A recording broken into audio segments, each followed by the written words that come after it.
O'Reilly. Are your wiper blades chattering, skipping, or squeaking? Don't let streaks or smearing on your windshield compromise your visibility. When it's time to replace your wiper blades, stop by O'Reilly Auto Parts and see our selection. Our professional parts people will even install your new wiper blades while you wait. Stop by O'Reilly Auto Parts today. O'Reilly Auto Parts. For all you elk hunters out there, chasing turkeys is basically the same thing. I know the reaction you just gave me, but don't knock it till you try it, and don't try it without OnX. The Hunt app will not only help you find new areas on public ground, but I use it to find out landowner info to get permission on private ground that I see birds on as well. OnX Hunt has a special offer for you. Use code CAL to receive 20% off your membership at onxmaps.com/hunt and find more birds this spring. There's nothing like snook hook sets at dawn or catching a tarpon in the moonlight. Find your next fishing trip made easy on fishingbooker.com and experience the magic of the Sunshine State or any other destination on your fishing bucket list. Book a blue water adventure in search of sailfish or go snapper fishing with the kids. With over 6,000 captains and trips to choose from, planning your next one just got a whole lot easier. Download the Fishing Booker app on the Google Play or App Store, or visit them online at fishingbooker.com to book your trip today.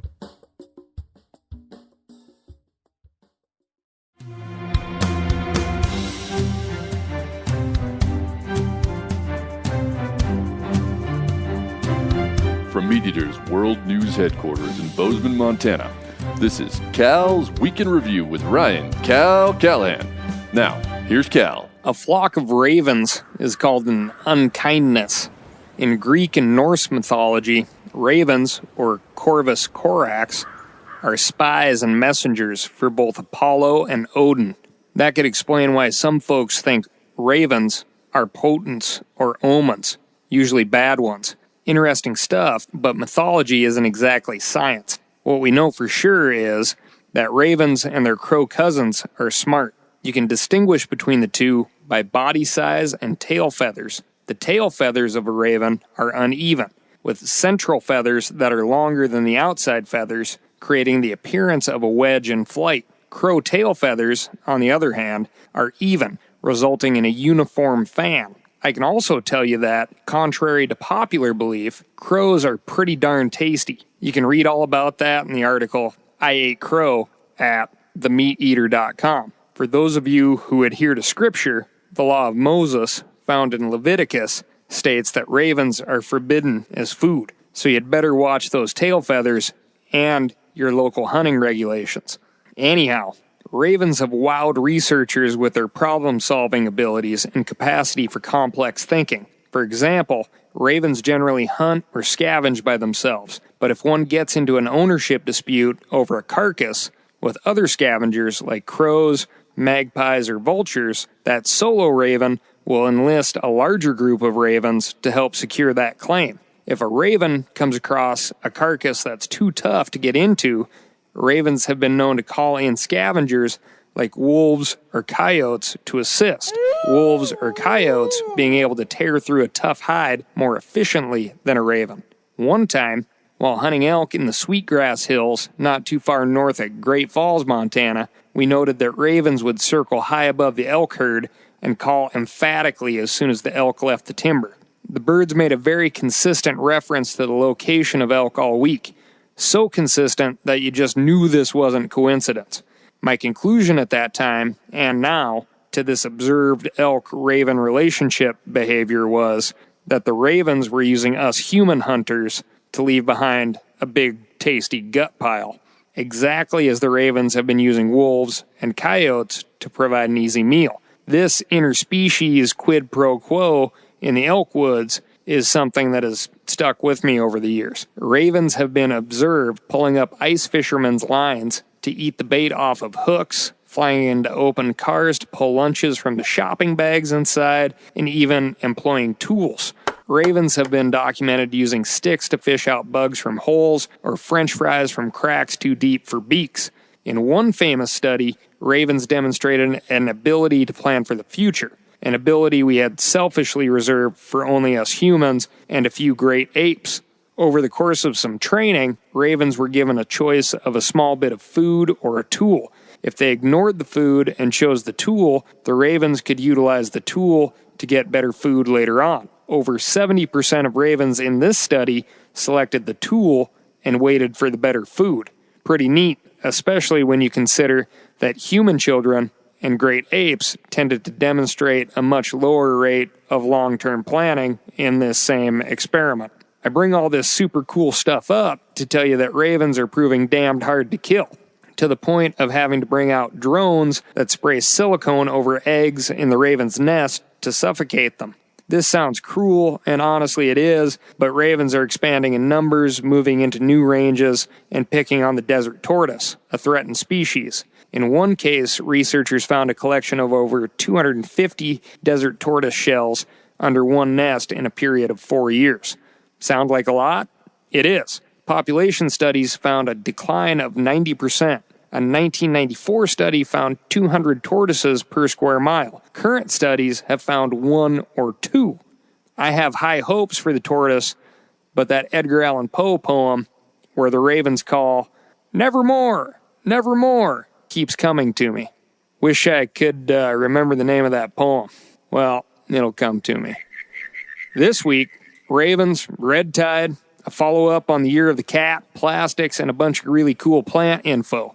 But first, I'm going to tell you about my week.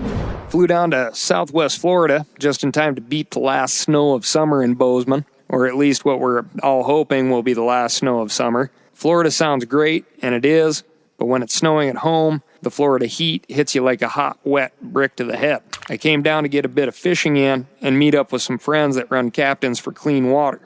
Captains for Clean Water is a young nonprofit that advocates and raises money for a number of things that will lead to improved long-term water quality, healthy habitat, and wildlife. If you dig that sort of thing, I would check them out. I also got to meet up with my friend Ed Anderson, who is currently doing the artist in residency gig at the J.N. Ding Darling Wildlife Refuge. Ed is a great guy and one hell of a painter. He puts a lot of joy and appreciation into the fish, landscapes, and wildlife he paints.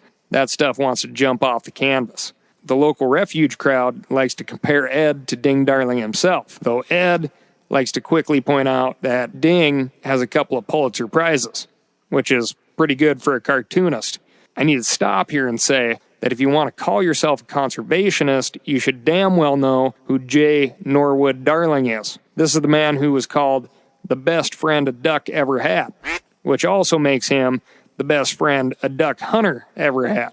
J.N. Darling, or Ding, the name he signed his cartoons by, was the original artist for the duck stamp and the man who gets the lion's share of the credit for the Duck Stamped Act of 1934. The duck stamp is a mandatory purchase if you want to hunt migratory birds in the U.S., and I highly encourage voluntary purchases, even if you don't hunt ducks. The funds from your duck stamp go directly to wildlife work. For every dollar you spend on federal duck stamps, 98 cents goes directly to purchase habitat, conservation easements, or toward the National Wildlife Refuge System. Since 1934, 6 million acres have been acquired using federal duck stamp revenues. Wow. More than 300 national wildlife refuges were created or expanded using federal duck stamp dollars. That's a good and efficient use of funds.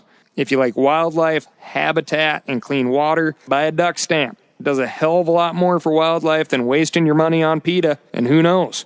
Maybe one of these days you'll be able to get a duck stamp that was painted by my friend Ed. I spent a good bit of time chasing tarpon in the Ding Darling Refuge with Ed and some of the fishing guys here at Meat Eater, Sam Lundgren and Miles Nolte. We even managed to hook a few. This is a spot that gets 1 million visitors a year, by the way. While fishing is permitted on the refuge, hunting is not, which seems kind of ironic considering the legacy of the man the place is named after. Though hunting is not a recreational opportunity at the Ding Darling Refuge, that's not the case for every refuge. In fact, the Trump administration just proposed a plan that could open up additional wildlife refuge and fish hatchery acres to hunting and fishing. The proposal will be up for public comment shortly. Please look out for it and comment in the positive. Now, if you're thinking hunting and fishing in a refuge is crazy for whatever reason, I'll point out that hunting is currently allowed on 377 wildlife refuges.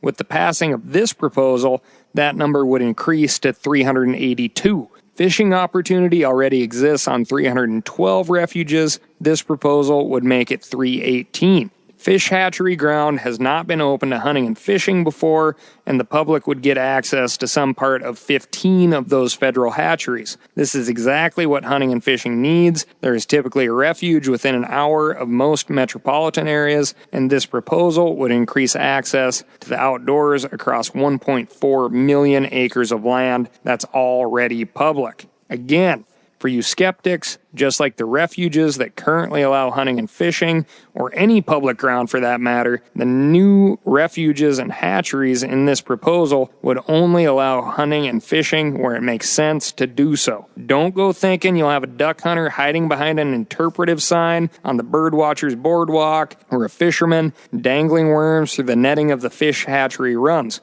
We need areas that give complete refuge to our wildlife, places where folks don't go venture. This proposal isn't getting rid of those sanctuary-type places, so let's get it passed.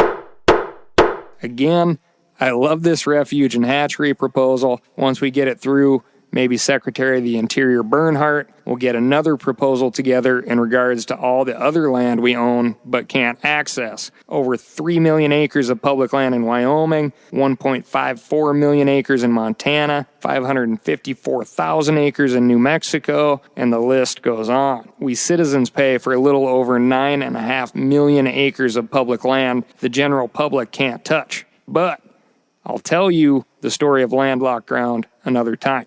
O'Reilly Auto Parts are in the business of keeping your car on the road. O'Reilly Auto Parts offer friendly, helpful service and the parts knowledge you need for all your maintenance and repairs. I don't know if you stopped in at an O'Reilly lately, but I use one because we have one right not too far from my house. People there are super helpful. I don't care if I'm getting boat batteries, car parts, whatever. Love those guys. They got thousands of parts and accessories in stock, either in-store or online, so you don't have to worry if you're in a jam. The team at O'Reilly Auto Parts can test your battery for free, in or out of your car. If it needs to be replaced, they'll help you find just the right battery for your vehicle. If you need your windshield wipers replaced, a brake light fixed, quick service, they'll help you find the right part or point you to the nearest local repair shop for help. Whether you are a car aficionado or an auto novice, you will find the employees at O'Reilly Auto Parts to be knowledgeable, helpful, and best of all, friendly. The professional parts people at O'Reilly Auto Parts are your one-stop shop for all things do-it-yourself auto. You can find what you need in-store or online. Stop by O'Reilly Auto Parts today or visit us at O'ReillyAuto.com/meateater. That's O'ReillyAuto.com/meateater. For all you elk hunters out there, chasing turkeys is basically the same thing. I know the reaction you just gave me, but don't knock it till you try it, and don't try it without OnX. The Hunt app will not only help you find new areas on public ground, but I use it to find out landowner info to get permission on private ground that I see birds on as well. OnX Hunt has a special offer for you. Use code CAL to receive 20% off your membership at onxmaps.com/hunt and find more birds this spring. Now, a lot of you guys are familiar with the old hunting tradition of eating, some organ, the heart or a chunk of liver off the first animal you kill. I had that when I was a little kid, and it was a big deal. Organ meats were always prized by frontier people who knew the importance of getting a lot of different minerals and nutrients. And as often is the case, those guys were onto something, because organs are among the most nutrient-rich foods on the planet. And you can get the same benefits your ancestors craved via convenient daily capsules from Heart and Soil, made exclusively from regeneratively raised, grass-fed, and finished cattle. Heart and Soil's unique freeze-drying process means all those important nutrients are trapped in, ensuring you experience every one of the benefits of nature's superfood in a clean, convenient, taste-free capsule. Find out more at heartandsoil.co And make sure to use code MeatEater for 10% off your purchase. That's heartandsoil.co. Use the code MeatEater. Over to the paleontology desk. Permafrost is a layer of subsurface ground that remains frozen throughout the year. Some of this soil or even rock has been frozen continuously for many thousands of years. Kind of like your freezer at home, if you were to put something in the permafrost and leave it, it would be preserved, but it would also slowly decay. As the environment changes and permafrost melts in places like Siberia, all sorts of interesting things have started to emerge from this long-term cold storage. Scores of mammoths have been unearthed. A 42,000-year-old foal from an ancient horse was found with liquid blood in its veins and urine in its bladder. And just recently, an intact adult wolf head, complete with fur, flesh, brain, and teeth, was uncovered. The wolf roamed in the time of the Pleistocene and was likely 2 to 4 years old. This is the first time a wolf head has been found with this level of preservation. The head will be analyzed and compared to modern wolves to study changes within the species. This discovery is amazing, and as an old fossil and shed antler hunter, I have to say I'm jealous of such an amazing find. It also brings up a lot of questions, like, where's the body? Back to the Florida desk.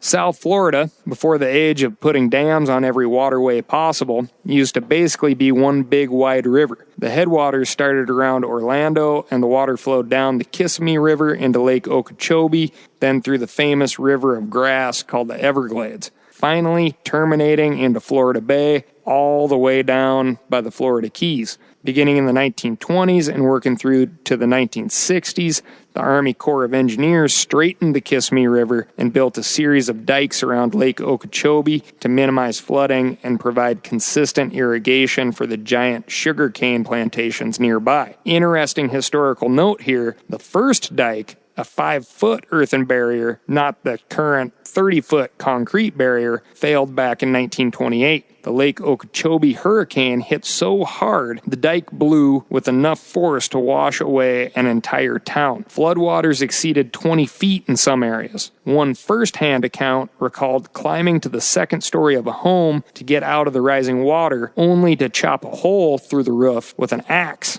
to escape drowning. The Lake Okeechobee hurricane ultimately killed an estimated 3,000 people. That's our third deadliest natural disaster, behind the Great San Francisco earthquake and the Galveston, Texas hurricane in U.S. history, and the start of the Army Corps of Engineers taking Florida flood control to another level, literally. Back to the much more recent past, Lake Okeechobee has been held at a high water level for decades to provide water for the sugarcane fields in case of drought. Then, in the early 2000s, a series of mega rainstorms dumped a bunch of water upstream, threatening to overrun the dikes, just like in 1928. So, the Army Corps started releasing hundreds of billions of gallons of excess water through canals east and west of the lake into the St. Lucie and Caloosahatchee rivers.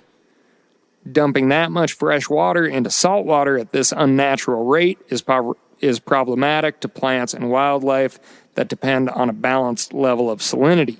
But when you factor in fertilizers and other nutrients the fresh water is carrying from development and agricultural runoff, the issues get more severe. Severe like blue-green algae or cyanobacteria. When the algae is flushed out of Lake Okeechobee, along with the fresh water, out into the salt water, it starts to decay. During decomposition, neurotoxins are released that can be poisonous for humans to even smell. In July and August of 2018, Florida's southwest coast was the epicenter of a massive red tide bloom. Red tide is a toxic algae that depletes the water of oxygen, among other things. This particular algae bloom killed metric tons of marine life, including tarpon, snook, redfish, sea trout, Goliath groupers, sea turtles, dolphins, more than 100 manatees. Even a 25-foot-long whale shark was found dead on Sanibel during the red tide. Even the damned sandworms were dying. You might have heard about it on the news. Red tide is caused by a naturally occurring microorganism called Karenia brevis. It happens all the time, all over the world. In fact, in Alabama, they call a red tide a jubilee. folks go down and collect the freshly incapacitated fish on the shorelines. I've heard a kind of beach party atmosphere can break out under the right conditions. Folks taking gasping fish from the shoreline directly to the cooler or the fryer. Not so sure about that type of party, but it certainly sounds efficient. And enough lime and alcohol will at least leave you thinking that it was the booze, not the fish, that hurt you. The folks in this part of Florida, however, were not having a party or a jubilee, as nobody wants to come spend money in a tourist town that stinks like dead manatees and fish.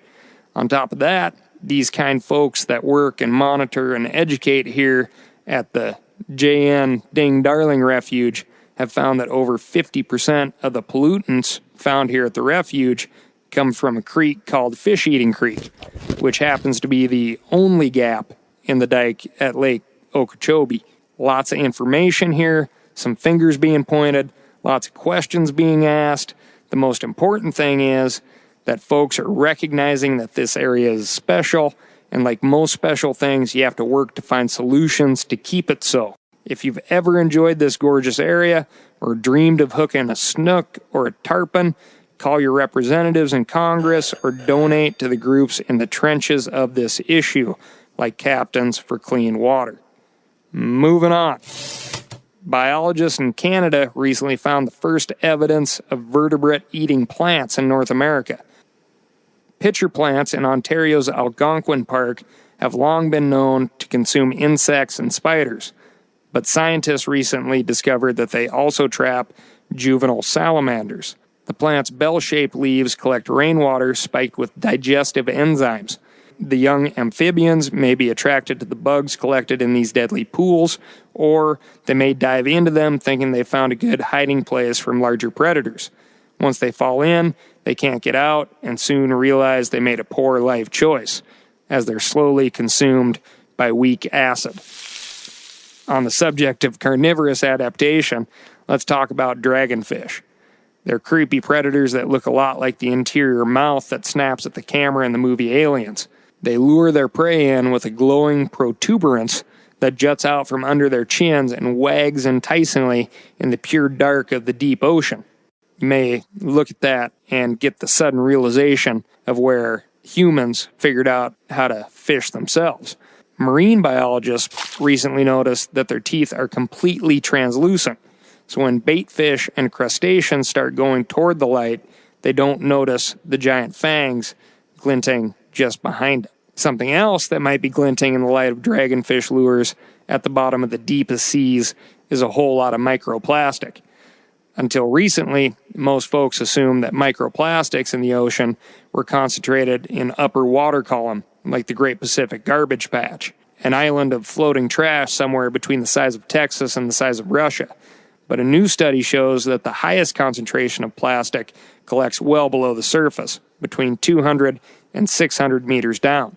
The tiny bits of plastic are routinely consumed by small crustaceans, which are then eaten by larger fish, and so on up the food chain, which is why a different study this week found that the average American consumes between 74,000 and 121,000 plastic particles every year, which translates to somewhere around a credit card a week. No one knows the long-term health impacts of ingesting plastic, since plastic itself is a pretty new substance here on planet Earth. Health officials are concerned, however, that they could release toxins or cause cancer. Kind of makes you think differently about those bowls of fake fruit some people put out on their tables.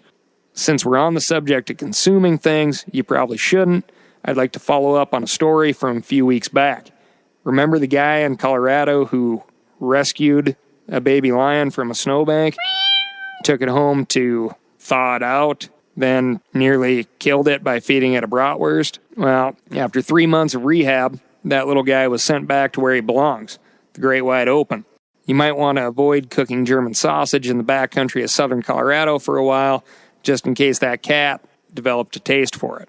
Further south, in San Diego, meteorologists detected a massive cloud on radar, despite the fact that skies were clear with no expected incoming weather.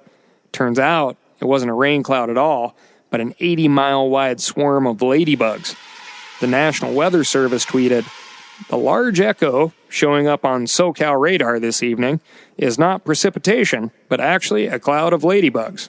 Ladybugs are important for farmers because they eat aphids, thrips, scales, and other soft-bodied insects that attack crops. Unfortunately, this swarm was headed south to feast on pests eating Mexican crops. Maybe we'll make a wall tall enough to keep them back here at home. To stay on the topic of desirable species leaving California, 3 South Korean men were charged with stealing more than 600,000 worth of wild plants from public lands in NorCal. Dudleya is a genus of succulent perennial that have become extremely popular as houseplants. The suspects, who are thought to be part of an international black market plant smuggling ring, were caught with more than 3,700 specimens, each of which can be worth more than $50. The squat plants with spiky blue-green leaves have become a status symbol in Korea, China, and Japan, but they play a much more important role in their native habitat. Dudleya varieties cling to the windswept cliffs of Northern California, where they help prevent soil erosion. 2 of the 3 suspects have subsequently fled the country, leaving their acquaintance to face a potential 10-year stint in the prison system by himself. Maybe they'll have a garden.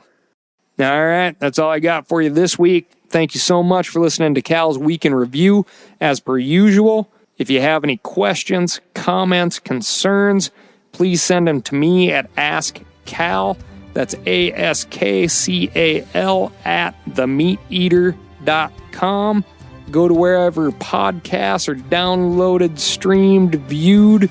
Hit subscribe and leave me a review by hitting that furthest right-hand star. We'll talk to you next week.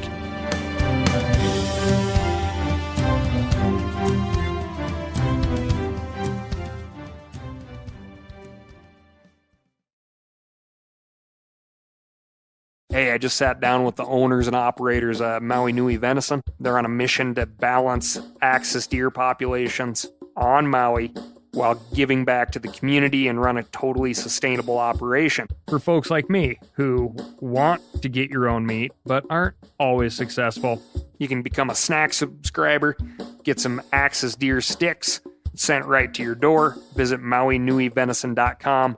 That's MAUINUI. venison.com and use promo code CAL for 20% off your first order. Outdoor adventure won't wait for engine problems. Things like hard starts, rough performance, and lost fuel economy are often caused by fuel gum and varnish buildup. Seafoam can help your engine run better and last longer. Simply pour a can in your gas tank. Hunters and anglers rely on Seafoam to keep their engines running the way it should the entire season. Pick up a can of Seafoam today at your local auto parts store or visit SeafoamWorks.com to learn more. That's SeafoamWorks.com to learn more.